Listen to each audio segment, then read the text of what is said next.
Exclusive interview. Werent Levie, Box co-founder and CEO. Werent, thanks very much for joining us. Good to see you. Thanks for having me on.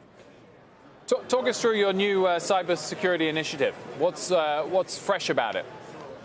Yeah, so we just launched a new product called Box Shield, and what Box Shield does is it helps our customers be able to deliver more advanced security capabilities around their content and their collaboration. So we work with some of the world's largest banks, pharmaceutical companies, media organizations, and governments, and Box Shield will help both bring intelligent threat detection to how they work and collaborate, as well as let them better classify their content for more advanced security use cases. So if you imagine an M&A transaction that a bank might be working on, you want to be able to ensure that there's no data leakage that happens in that process, and you want to be able to be alerted to that. Or if you're a media organization that's working on pre-release content, you want to make sure that that doesn't get accessed by the wrong parties. So Box Shield takes our core security and advances it even further for our customers. So we're very excited about that. There'll be a new add-on product that we're releasing this quarter in Q3, and that will be available as a part of our broader Box Suites, which brings all of our add-on product capabilities together for our customers.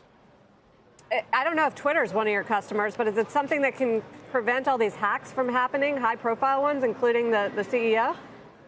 I think it might be hard for us to solve the Twitter issue. That was a little bit more of a cell phone hack that occurred with the cellular connection access. But in our case, what we're going to do is help customers be able to prevent accidental data leakage or accidental access to information from outside parties, or again, malicious access to information. So banks, governments, pharmaceutical companies, media organizations, global manufacturers are going to be able to protect and secure their content as they collaborate with their partners, their customers, and their clients.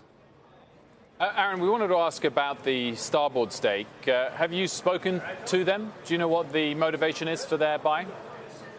Yeah, so obviously we tend to not comment on individual investor conversations, but we do collaborate with our investors, Starboard included, and I think overall they see an opportunity where Box's shares have been undervalued by the market, and frankly, that's what we're focused on driving, both by re-accelerating the growth rate of the company as well as driving a greater profitability in the business. So we're very aligned with Starboard's interests, and we look forward to collaborating on them in this process. Yeah, I mean, it does raise the question, Aaron, for skeptics and people who wonder about the valuation. Why can't Box be more profitable more quickly? Yeah, so as we have reached greater and greater scale, we're nearly $700 million in revenue is what we guided to this year.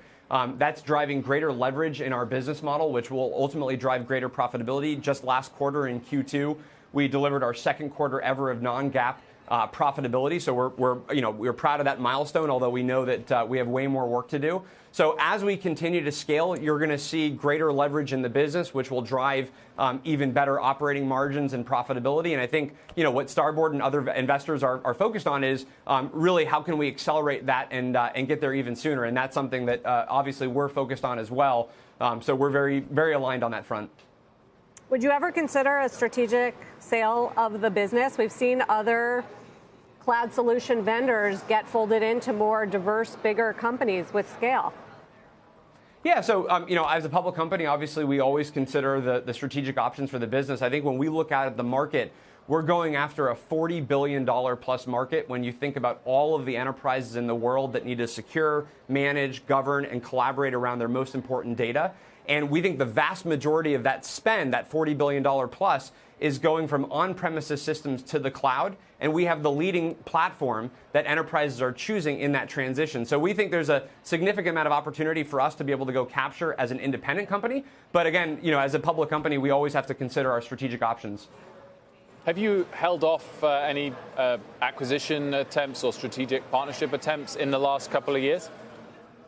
So we obviously don't talk about that kind of stuff, but in general, again, we're really focused on making sure that we can build a massive business for the long run, and we're always considering the best approaches to that.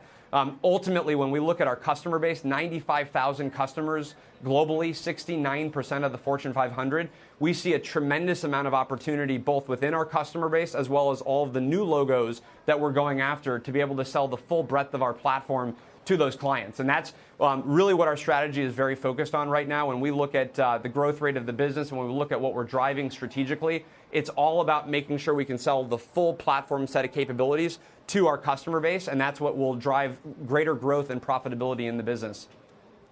Aaron, by what metric would you say that the market undervalues your stock? You started by saying that was the case. I mean, obviously, it does trade at a lower level than it did right after its debut, early 2015. But based on the fact that there's not been consistent profitability, how would you say that the market is kind of underappreciating what you're doing? And presumably, Starboard would invest because they have ideas that are different from what's already been done at the company.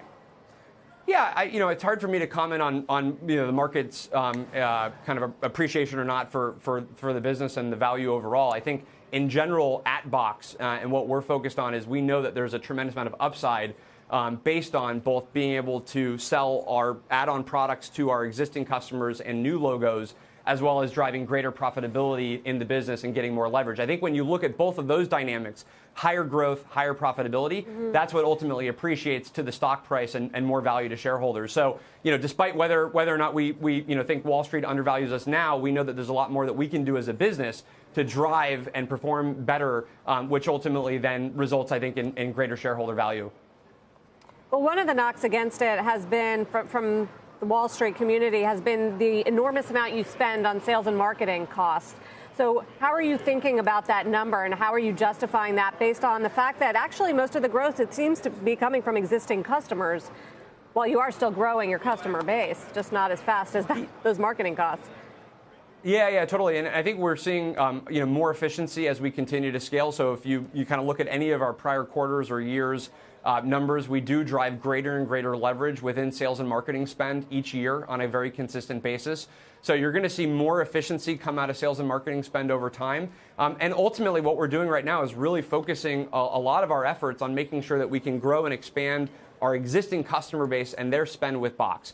When we deliver the full portfolio of our solutions, we tend to see a 3 to 5x greater average contract value from customers when we're delivering the full value of our platform. So I think what you're going to see is we're going to be really, really focused on targeting our existing customers as well as new logos on growing the average contract value via the sale of our add-on products. And when we do that, we know that we get greater contract value, greater retention rates, and more efficiency as a business.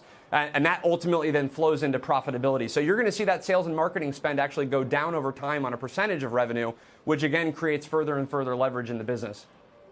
Aaron, do you ever wish you weren't public and having to justify all these sorts of things despite great top-line growth? We had Slack numbers last night. The CEO was on Squawk Box this morning and kind of going through a similar set of questions. Top line's performing well, but we're giving you lots of heat about it. I think it's totally fair to get that heat. I think, as a public company, we both deserve to be and expect to be scrutinized in how we're running the business and how we're scaling the business.